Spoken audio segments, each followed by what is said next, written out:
سر آپ کے حلقے کے حوالے سے بھی آگے چل کر ہم بات کریں گے. پیپلز پارٹی کی آپ نے بات کی. پاکستان پیپلز پارٹی ظاہر ہے اس وقت حکومت کی اہم ترین اتحادی ہے. پیپلز پارٹی کے سہارے یہ حکومت قائم ہے, اور بلال صاحب نے کل بھی کہا ہے کہ اگر ہم نکل گئے تو پھر یہ حکومت فارغ ہو جائے گی, اور یہ حقیقت بھی ہے. انہوں نے تھریٹن بھی کیا کہ ہم اس طرح نہیں چلنے دیں گے. جب آپ کی حکومت تھی اس وقت تو جو اپوزیشن تھی اس نے آپ کے اتحادیوں کو ملا لیا تھا ساتھ, ایم کے ایم کو, بھاپ پارٹی کو. تو آپ لیڈر آف دی اپوزیشن ہے کہ آپ کوشش نہیں کریں گے کہ پیپلز پارٹی جو اس وقت بہت زیادہ ایگریسو بیانات دے رہی ہے, گورنمنٹ کے خلاف سخت بیانات دے رہی ہے نہروں کے معاملے پہ, ان کے لیے ڈو اور ڈائی سچویشن بنی ہوئی ہے, اپنی سیاست ان کی اسٹیک پر ہے, کہ آپ انہیں انگیج کریں اس معاملے کے اوپر؟ ہمیں پتہ ہے یہ سارا ٹوپی ڈرامہ ہے. ان کے ہاں رات کو جنات پڑ جائیں گے, ان کی پھر صلح ہو جائے گی. ہمیں معلوم ہے ان کے اتنے ڈھانچے ہیں, اسکیلیٹنز ان دی کبرڈ جس کو کہتے ہیں, ان کے اتنے ویک پوائنٹس ہیں. یہ ایک سیکنڈ پہ ان میں سخت ہی نہیں ہے سٹینڈ لینے کی اپوزیشن کی. ایک دوسرے کے ساتھ یہ مطلب گتھم گتھا ہوتے ہیں, اپنے آنکھیں نکالتے ہیں, رات کو ایک دبکا پڑتا ہے بالکل مطلب شہد و شکر ہو جاتے ہیں. یعنی جو ارینجمنٹ اس کے تحت آپ کہہ رہے ہیں پیپلز پارٹی ساتھ رہے گی, کچھ بھی وہاں سے نہیں ہوگا, یہ سارا ٹوپی ڈرامہ ہے. تو آپ انہیں انگیج کرنے کی کوشش بھی نہیں کریں گے؟ نہیں, ہمیں کیوں. یہ بتائیں کہ قومی اسمبلی کے اندر ایک بہت بڑی یہاں پہ بات ہوتی ہے اسلام آباد کے اندر, وہ فارورڈ بلاک آ رہا ہے پاکستان تحریک انصاف کے اندر. گورنمنٹ بھی یہ باتیں کرتی ہے, نون لیگ کے اندر سے بھی یہ دعوے ہو رہے ہیں کہ فارورڈ بلاک آ رہا ہے پاکستان تحریک انصاف کے اندر. تو مطمئن ہے کہ ایسا کوئی فارورڈ بلاک نہیں آئے گا, مزید بندے نہیں ٹوٹے گے آپ کے؟ بالکل نہیں ہوگا. پہلے بھی آپ نے کہا تھا کہ نہیں ٹوٹے گے, 26ویں آئینی ترمیم پہ ٹوٹ گئے تھے بندے آپ کے, ٹوٹ گئے تھے, اور اب تک آپ کی پارٹی ان کے خلاف ایکشن نہیں لے سکی. ان میں سے 2 وزیر بن چکے ہیں سر. بنا دیں, انہوں نے بنا لی ہیں, پر ان کا سیاسی مستقبل کیا ہوگا آپ دیکھ لیں گے. لیکن پارٹی نے ایکشن کیوں نہیں لیا؟ ہم لوگوں کی پارٹی, ہم لوگ مطلب موضوع ٹائم پہ کریں گے. ان کے خلاف شیر افضل مروت کو نکال دیا گیا پارٹی سے, وہ کہتے ہیں مجھے نکال دیا گیا چند سٹیٹمنٹ دینے پہ. جن لوگوں نے اپنا ووٹ بھیج دیا وہ کہہ رہے ہیں انہیں آپ ان کے علاوہ ایکشن نہیں لے رہے. جو 5 ہیں ان کو تو نکال دیا, جو 5 تھا ان کو تو نکال دیا تھا. ابھی تک تو کوئی کارروائی ابھی تک کوئی ہو گیا تھا. ان کو تو سیکرٹری جنرل کے پاس رپورٹ 2 ہفتے پہلے آئی تھی, لیکن ابھی تک اس پہ کارروائی کسی قسم کی کوئی نہیں ہوئی, کوئی اناؤنس نہیں ہوئی. وہ 5 جو مجھے یاد ہے وہ 5 تو نکل گئے تھے, 5 نکال دیے ہیں. اور باقی جو بندے غائب ہو گئے تھے ان کے بارے میں کیا ہوا, کہ ان کے بارے میں کیا فیصلہ؟ جس طرح زین قریشی صاحب تھے, باقی لوگ تھے جو غائب ہو گئے تھے اس وقت پارٹی کی, وہ پارٹی انسٹرکشنز کے خلاف, ان کے بارے میں اسٹرکچر ڈیسائیڈ کرے گا اور وزیر اعظم عمران خان صاحب کریں گے. ان کا فیصلہ بھی ہونا ہے. بڑا ٹائم ہو گیا, اتنی تاخیر کیوں فیصلوں میں؟ وہ ان کا وہ ہے فیصلہ ہے. اچھا سر, یہ بتائیں کہ اسٹیبلشمنٹ سے مذاکرات کے حوالے سے مختلف آراء سامنے آتی ہیں پارٹی کے اندر سے. کوئی نہیں ہے. اعظم سواتی صاحب تو قرآن پاک پہ حلف لے کے کہتے ہیں کہ مجھے خان صاحب نے کہا تھا اس وقت کہ آپ انگیج کریں, بات چیت کریں, رابطے کریں. میں اپنی بات, گھنٹا پور صاحب بھی کہتے ہیں کہ بات چیت ہونی چاہیے, انگیج کرنا چاہیے. خان صاحب بھی چاہتے ہیں, لیکن خان صاحب کا بیان آتا ہے کہ نہیں میں تو نہیں, انہیں میں نے کہا ہی نہیں ہے. تو ہے کیا پالیسی, سوچ ہے کیا؟ سمر صاحب میں اپنی بات کروں گا. بحیثیت لیڈر آف دی اپوزیشن ہے, جو انفارمیشن میرے نالج میں کوئی ایسی بات نہیں ہے میری, نہ مجھے خان صاحب نے کہا ہے کوئی انگیجمنٹ کا, نہ کوئی اور چیز ہوئی ہے میرے نالج میں نہیں ہے, کسی اور کو ہو, میرے پاس کوئی انفارمیشن نہیں ہے. پارٹی نے بہت ساری کوششیں تو کی ہیں ایسی متعدد مواقع پر, وہاں سے رسپانس نہیں آ رہا جس کی آپ بات کریں گے. ہم لوگ, میں کلیئر کٹ بتا دیتا ہوں, وزیر اعظم عمران خان صاحب نے مجھے نومینیٹ کیا نیگوسیشنز کمیٹی کا ہیڈ. ہمارے مد مقابل ہمارے بیٹھے ہوئے تھے حکومت کے جو لوگ ہیں فارم 47. میں اسٹیبلشمنٹ کی بات کر رہا ہوں سر. اسٹیبلشمنٹ کو ہم لوگ تو بات, ہم نے تو مقتدرہ سے مذاکرات یا بات چیت کے لیے انگیج کرنے کے لیے, میرا اس میں کوئی عمل دخل نہیں. میں نے بات کی, پارٹی کے باقی لوگوں نے جو کوشش کی, مجھے غور صاحب کی ملاقات بھی ہوئی تھی آرمی چیف کے ساتھ, گھنٹا پور صاحب کی ملاقاتیں بھی کئی ہوئی ہیں, رپورٹ ہوئی ہے کہ وہ ان کی وہاں سے سر رسپانس نہیں آ رہا, سگنل نہیں آ رہا, کوئی گرین سگنل وہاں سے پارٹی کی کوشش کر رہی ہے. میں پھر سمر صاحب بات کرتا ہوں, میرا اس میں نہ نالج ہے نہ میرا اس میں کوئی انفارمیشن ہے. آپ کی سوچ کیا ہے, آپ کی اپنی اس پہ رائے کیا ہے کہ ہونی چاہیے انگیجمنٹ کس کے ساتھ؟ مقتدرہ کے ساتھ.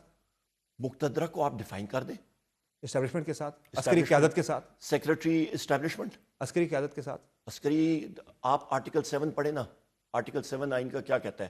آپ کا جو آپ کی اسٹیٹ ہے, ریاست ہے, ریاست کی ڈیفینیشن آپ کی مجلس شورا, نیشنل اسمبلی, سینٹ, فیڈرل حکومت, آپ کی پروونشل حکومتیں, آپ کی پروونشل اسمبلیاں, وہ ادارے جو ٹیکس نافذ کرتے ہیں. باقی سارے ادارے ماتحت ہیں. یہ تو کتابی باتیں ہیں سر ساری پاکستان کی. تو اس کا مطلب ہے کانسٹیٹیوشن ہمارا کتابی ہو گیا. کتابی باتیں نا سر ساری پاکستان کے. چلیں پھر کتابی آ گیا تو پھر آئین کے اندر تو سر مقتدرہ سے مذاکرات کا بھی کہیں نہیں لکھا ہوا. They are part of the executive, لیکن آپ کی پارٹی بڑھ چڑھ کے جاتی ہے ان سے مذاکرات کے لیے. Thank you very much. آپ جو میں بات کروانا چاہتا تھا آپ نے وہ بات کر دی. لیکن سر آپ کی پارٹی مری جا رہی ہے ان سے مذاکرات کے لیے, بات چیت کے لیے. ہم نے بحیثیت لیڈر آف دی اپوزیشن کم از کم میری کسی سے نہ ملاقات ہوئی ہے نہ عسکری میں تو تحریک انصاف ود اور وداؤٹ یونیفارم میری بات نہیں ہوئی ہے. جس پارٹی سے آپ لیڈر آف دی اپوزیشن ہے, میں اس پارٹی کی پوزیشن کی بات کر رہا ہوں سر.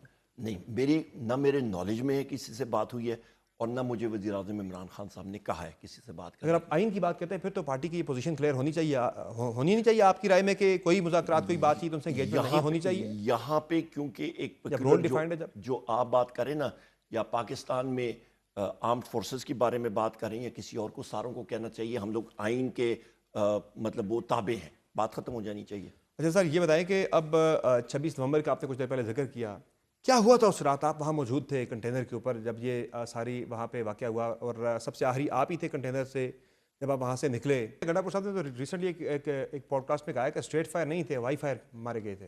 ان کی گاڑی پہ اسٹریٹ فائرنگ ہو رہی تھی، اسٹریٹ فائر ہوا تھا، اوپر جو مونال جہاں پہ پرانا ہے وہ اس جگہ کو مسمار کیا گیا، اس جگہ کو میں نے ان سے 5 منٹ پہلے میں نے کراس کیا تھا سائڈ سے ہو کے، اور ہری پور کی باؤنڈری پہ میں کھڑا تھا، ان کا ڈرائیور خود چلا رہا تھا۔ وہاں تو پولیس پوچھتی بھی ہے اوپر جاتے ہوئے، جب آپ جاتے ہیں اس شہراہ کے اوپر تو لوگ پوچھتے ہیں وہاں پہ پولیس والے کہ بھائی کون ہے، کہاں جا رہے ہیں؟ ہم لوگ نکل گئے تھے، ان کی نہیں وہاں پہ جو ایک پکٹ ہے وہاں پہ پولیس کا ناکا ہے، وہ پوچھتے ہیں وہاں پہ بھائی آپ کون ہے، کہاں جا رہے ہیں؟ تو پوچھا نہیں کسی کو؟ نہیں، ادھر انہوں نے کنٹینر رکھے، اپنا کنٹینر میں کہہ رہا ہوں ڈمپر رکھے ہوئے تھے، میں سائڈ سے ہو کے گیا کیونکہ میرے پاس چیف منسٹر کی آفیشیل کار میں ہم لوگ بیٹھے تھے، میرے ساتھ صوبائی وزیر پختونیار خان بیٹھے تھے، وہ تھے، میں تھا، اور آپ کے ان کا ڈرائیور تھا آفیشیل کے پی چیف منسٹر کا۔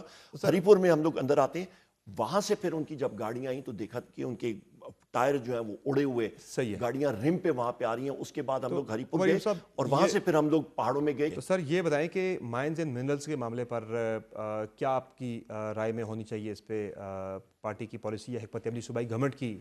وفاقی حکومت کہتی ہے کہ گنڈا پور صاحب نے پہلے یقین دہانی کروائی تھی کہ وہ کروا لیں گے اس کو، بعد میں گنڈا پور صاحب کہہ رہے ہیں کہ ایسا کچھ بھی نہیں تھا، تو کیا اس پہ اب رائے یا پالیسی ہونا چاہیے یا نہیں ہونی چاہیے؟ صاحب جو وزیر اعظم عمران خان صاحب کا بھی میسج ہمیں کلیئر کٹ آیا ہے، بیرسٹر گوہر صاحب نے بھی ہمیں دیا ہے، اور ڈے ون سے مطلب ایک بڑا وہ یہ ہے جناب کہ وہ علی امین خان صاحب سے ملیں گے، جب ان کی ملاقات ہوتی ہے علی امین خان صاحب وزیر اعظم عمران خان صاحب کو بریف کریں گے، اس کے بعد وہ میسج دیں گے، اور اس مطلب انہوں نے یہی میسج تھا کہ جس وقت میں اپروول دے دوں گا اس کے بعد آپ آگے۔ خان صاحب نے مخالفت ابھی تک اس کی نہیں کی ہے؟ نہیں، ان کے پاس فیکٹس نہیں ہے نا، کیسے نہ ان کے پاس دستاویز ہے نہ کچھ ہے۔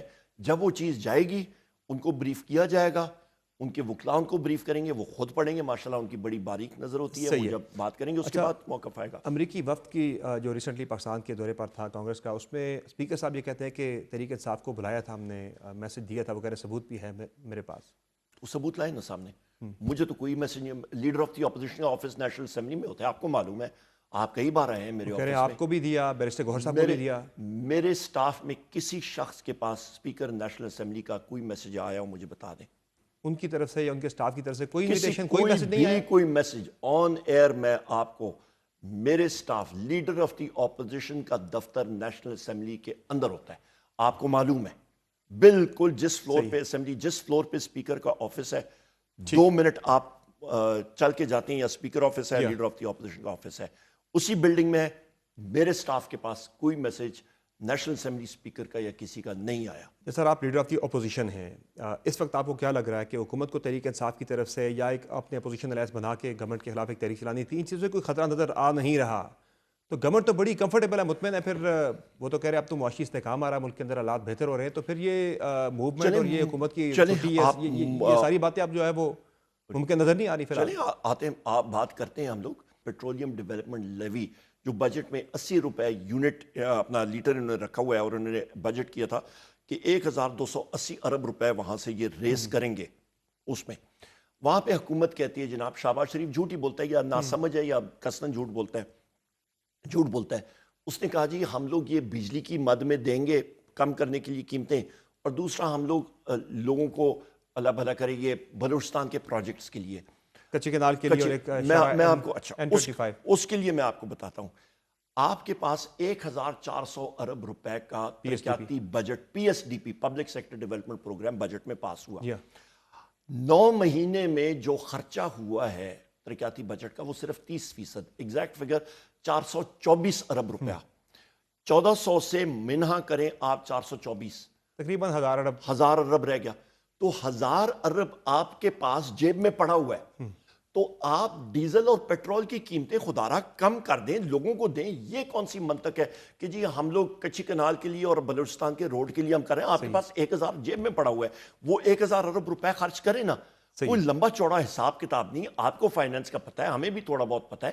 1000 آپ کی جیب میں جو آپ خرچ نہیں کر سکتے ہیں, لوگوں کی جیب پہ آپ ڈاکہ ڈال رہے ہیں. 80 روپے یونٹ, 80 روپے لیٹر آپ ٹیکس لوگوں سے لے رہے ہیں, مطلب جگہ ٹیکس ایک قسم کا پی ڈی ایل لے رہے ہیں. قیمتیں نیچے آ گئی ہیں. آپ کی بجلی کی قیمت پی ٹی آئی کے دور میں 17 روپے یونٹ, آج 85 روپے یونٹ. وہاں پہ آپ بہت بڑا مارک, آپ کہتے ہیں کہ جی ہم نے کر دیا 7 روپے 71 پیسے ہم نے کم کر دی. کدھر کم کی ہے؟ 65 ٹیکسز کے ساتھ اس میں سے کم کر کے آپ کا وہ بنتا ہی نہیں ہے. ڈیولپمنٹ کا میں نے آپ کو بتا دیا کہ وہ بنتا ہی نہیں ہے ان کا. وہ رقم ان کے پاس 1000 ارب روپے ان کے پاس موجود ہے جو ترقیاتی بجٹ پہ ان کا انسپینٹ نہ خرچ ہوا پڑا ہے, وہ استعمال کریں نا. یہ بتائیں کہ آپ کی اپنی سیٹ جو ہے وہ خطرے میں پڑتی دکھائی دے رہی ہے. کل اسلام آباد ہائی کورٹ نے جو ہے وہ اسٹے آرڈر ختم کر دیا ہے اور الیکشن کمیشن سے کہہ دیا کہ وہ فریقین کو سن کے فیصلہ اپنا دے, بلکہ وہ سن بھی چکے ہیں, فیصلہ محفوظ تھا وہاں پر بھی. تو کیا آپ کو لگ رہا ہے کہ اب یہ ہفتے میں امکان ہی نظر آ رہا ہے کہ الیکشن کمیشن سن کے اس پہ فیصلہ کوئی دے دے گا؟ سمر صاحب بڑی سمپل چیز ہے. آپ کو معلوم ہے الیکشن میں میں 1 سیکنڈ کے لیے بھی ہلکے میں نہیں گیا. میرے 16 سال کے بیٹے کو انہوں نے اریسٹ کرنے کی کوشش کی, میرے 18 سال کے بھتیجے کو اریسٹ کرنے کی کوشش کی, میرے 2 چچا زاد بھائی ہیں, ایم پی ایز ہیں الحمدللہ اس وقت, ان کو اریسٹ کرنے کی کوشش کی. بھاری میجورٹی سے وہ جیتے. ان کا کیس میرے ساتھ انہوں نے نتی کیا ہوا ہے. ان کا بھی یہی, ان کی بھی 35 ہزار کی لیڈ تھی. میری تقریباً الحمدللہ تقریباً 84 ہزار کی لیڈ تھی. تو لہٰذا یہ وہ ماحول تھا. میرے مد مقابل نے 9 فروری 2024 کو ریکارڈ موجود ہے, میں آپ کو دکھا دوں گا, کہ اس نے ٹویٹ کی. اس نے کہا جی میں مبارکباد پیش کرتا ہوں عمر ایوب کو اور پی ٹی آئی کو, اور سارا 3 مہینے بعد اسٹے تو سر آپ نے لیا تھا. اگر آپ اتنے مطمئن ہیں تو پھر جانے دیں معاملے کو. مطلب مسئلہ یہ ہے آپ نے اسٹے کیوں لیا؟ نہیں, اسٹے میں نے اس لیے لیا کیونکہ الیکشن کمیشن کے ساتھ وہ کیا کہتے ہیں, وہ نہیں ہے, اتھارٹی نہیں ہے سننے کی. آپ کے پاس 60 دن کا ٹائم ہوتا ہے. آپ کو معلوم ہے 60 دن کے اندر میرا مخالف جو ہے یا میرے جو ایم پی ایز صاحبان ہیں ان کے مخالفین کے پاس 60 دن تھا. انہوں نے الیکشن کے دن کہیں پہ بھی کوئی ایک درخواست دی ہے, وہ تو الٹا کہتے تھے کہ جی ہماری بات ہو گئی ہے. وہ تو مطمئن بیٹھے تھے کہ جی وہ تو عوام نے سٹینڈ لیا اور ہمارے ریزلٹ فارم 47 دلوائے ایٹسیٹرا, وہ تو زور سے عوام نے. یو آر کانفیڈنٹ کہ اگر وہ ہو بھی جاتا ہے معاملہ تو میں آپ کو بتاتا ہوں قانونی پوزیشن کیا ہے. 60 دن کے اندر انہوں نے کرنا تھا, وہ 60 دن کے بعد گئے. اچھا 60 دن کے بعد آپ کو ٹرائیبیونلز میں جانا پڑتا ہے. ٹرائیبیونل میں انہوں نے اپلائی نہیں کیا, تو اس پروسیس کے خلاف ہم نے اسٹے لیا کہ جی یہ پروسیس ہی غلط ہو رہا ہے, یہ تو فرمائشی پروگرام ہے. واقعتاً ان کی بات ہو گئی ہے. کس کی؟ آپ جو اپنے مخالف کی بات کر رہے ہیں وہ تو سارے, یہ پھر کیا ہے سارا, پھر جو یہ تو ساری کی ساری انہوں نے ایک پکھنڈ بنایا ہوا تھا نا. ان کو انتظامیہ ان کو فیور کر رہی تھی, ساری چیزیں ہو رہی تھی. عوام نے سٹینڈ لیا ہے, عوام نے سٹینڈ لیا تھا ہمارے خلاف. تو جس طرح وہاں پہ ان لوگوں کو جو اندر بیٹھے آپ تھے, کہتے ہیں 4 بار یہ کہتے ہیں کہ دودھ کا دودھ پانی کا پانی 8 فروری کے انتخابات کا ہو جانا چاہیے, تو پھر آپ کی اپنی سیٹ کے بارے میں پھر آپ اس کا بھی کہہ دیں کہ ہو جائے دودھ کا دودھ پانی کا پانی. نہیں, ہمارا تو دودھ کا دودھ پانی کا. دیکھیں آپ کا مارجن جو ہوتا ہے, مارجن آپ کا 1000 ووٹ ہو, 2000 ووٹ ہو, چلیں ریکاؤنٹ کر لیں, یہاں پہ 84,000 کا مارجن. کئی سیٹیں ایسی وہاں پہ بھی ہے کہ جن کو آپ کہتے ہیں کہ نون لیگ کی یہ فارم 47 کی سیٹ ہے, وہاں بھی مارجن جو ہے وہ 70,000 پہ چلا گیا. یہاں پہ تو سمر صاحب, یہاں پہ تو مطلب ہر ایک چیز آمنے سامنے ہے نا. یہاں پہ تو ہمیں مطلب ہرانے کی ہر ایک کوشش کی. میرے گھر پہ میرے ایم پی ایز حضرات, میرے دونوں ارشد ایوب خان صاحب, اکبر ایوب خان صاحب, ہم ساروں کے گھروں پہ 18 ریڈز ہوئے ہیں پولیس کے. Finally sir before we conclude, opposition کا اتحاد بن رہا ہے جو آپ نے چلانی تھی. تحریک تحفظ آئین پاکستان کا ہمارا بنا ہے. مولانا فضل الرحمان صاحب تو نہیں آ رہے, اس میں فی الحال لگ یہ رہا ہے کہ ان کی طرف سے آپ کو آ جانا. جب وہ آئیں گے, جس نے آنا ہے ان کی مرضی ہے, جب آئیں سو آئیں, جب نہیں کوئی آنا چاہتا وہ ساتھ چلتے جائیں گے. اگر وہ نہیں بھی آتے مولانا فضل الرحمان صاحب, آپ پھر بھی جائیں گے اس تحریک کی طرف؟ انشاءاللہ ہمارا چل رہا ہے جی الحمدللہ. بہت شکریہ عمر ایوب صاحب, آپ نے پروگرام میں جوائن کیا. ناظرین آپ نے تفصیلی گفتگو ملاحظہ کی قائد حزب اختلاف عمر ایوب صاحب کی.